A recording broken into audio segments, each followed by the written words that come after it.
Sankatine or Folgers, one of the two. I don't know what they use at Quick Trip. I guess Karuba.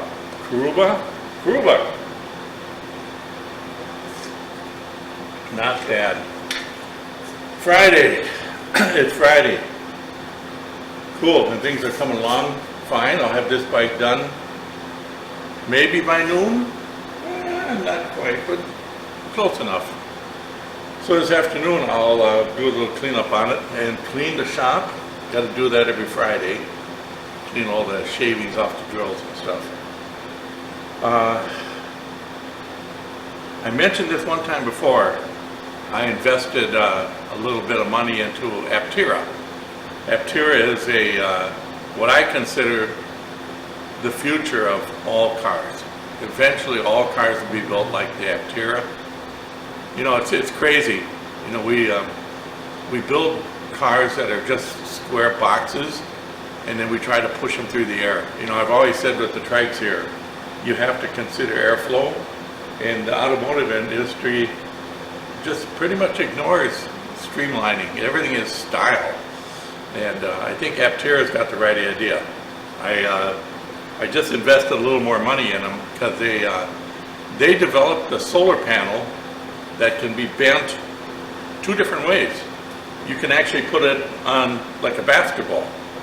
It'll bend, you know, all the way around there. With most flexible solar panels, you can't do that. You can only bend them in one plane. This can go in two planes. And they developed that, and they have a machine that will produce, I believe, enough solar panels to cover 600,000 cars. And they're actually monetizing that. And that's what got me kind of interested in putting a little more money into it, because they're going to be outsourcing their solar panels, which just basically glue on, and you can actually break them and they'll still work. So they've got that pretty well figured out. I don't know how they do it, I just know it's done. And they've got some other products, like, I don't know, the motors or whatever, that they're going to monetize. They've got a bunch of stuff. And then they've got a kind of a high-end way they build the cars. The cars are only 6 pieces, and they're all carbon composite materials, and they glue it all together, and there's your car. It's a 6-piece car. Similar to what Tesla's doing. You know, that's why Tesla's the #1 automaker in the world. You know, like it or not, if you don't like Elon Musk, that's your prerogative, but I gotta say, the guy knows what he's doing. They actually figured they're going to make more money selling solar panels and their other products than building cars.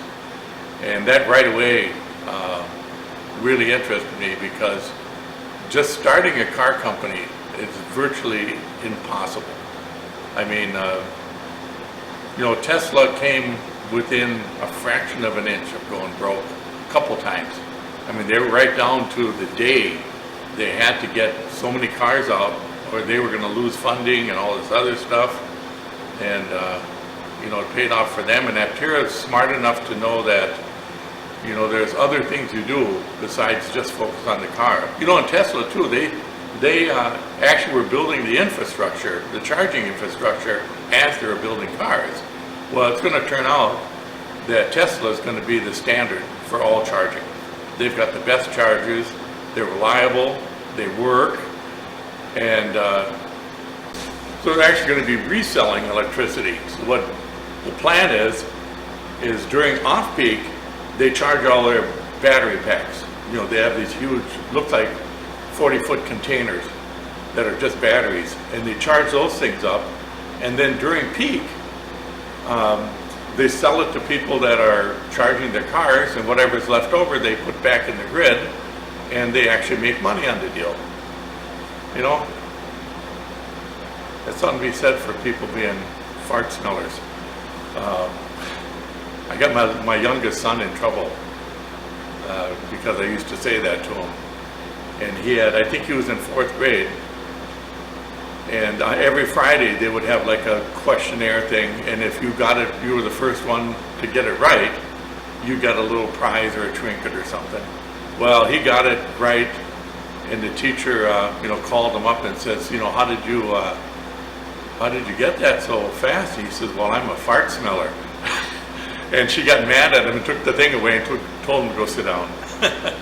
So I got him in trouble for that one. I'm kind of excited about this whole Aptera thing. I don't know if I'm going to make any money at it or not. Who knows? Investing in stock, I've never done it before. This is the first time I ever invested in anything. I wish I would invest in Harley Davidson back when shares were a nickel. I could have bought shares for a nickel. They're right on the brink of bankruptcy. I think $100 worth of shares would have made me a multi-millionaire. Yep. Wish I could turn the old clock back. This is the first time I ever thought of doing this. They made it really easy too. You just get on their website and you put it on your credit card and you're a done deal. So we'll see. I also have money down on getting one, which will probably be, I'm guessing it's going to be the soonest I'd ever get one would be 4 years from now. So that'll be kind of cool. Be about right. I'll get rid of my some of my costly cars and buy one of those. There was a story that came out of California where this gas or fuel distribution company for the last 9 years has been selling people used gas. I don't know if you heard anything about this, but this is interesting. And they made like millions on the deal. They would, when people crash their cars, you take them to the salvage yard, they have to drain all the fluids out of them. Well, they drain the gas tanks. There might be some gas, it might be full of gas. You can just imagine how much fuel they drain out of these cars. Well, then they put it in a big tank. Now what do you do with it? Well, you're supposed to take it to a recycling company, and I don't know what they do with it, burn it, I suppose. Well, what they're doing instead is this outfit was buying it from them and then selling it to gas stations. Putting it in their tanks. Well, they didn't know they were getting this stuff. But, you think about it, unless it's somehow tainted with water or diesel or something like that, it's no different than having a tank of gas in your back shed for 6 months and then you dump it in your car. It's probably not going to do anything, but technically it's illegal to do this. So there was a big roundup and they arrested a bunch of people and I suppose there'll be multiple lawsuits. Now a lot of people will probably have problems with fuel injection and that kind of stuff, and it's going to get traced back, and it's just going to be a mess. Yeah, it's funny what people will do to make a few bucks, huh? Other than that, geez, I don't know. Got the whole weekend spoken for. I just found out we got kids basketball, grandkids. We're going to do some basketball stuff tomorrow, and then we got a Chinese Christmas thing we're going to, which that's on Sunday, so I'll have to come back here Monday to rest, I suppose. So anyway, I'm going to drink my coffee, I did break down, it's Friday, got a croissant, and finish this guy up, and then we'll do a little video on what she looks like. Yeah, it's looking good. I'm going to be quite pleased with this. Called my painter, no answer. I think he's out of town, so hopefully he gets back pretty soon. I'll have to keep on him until I get an answer, I suppose.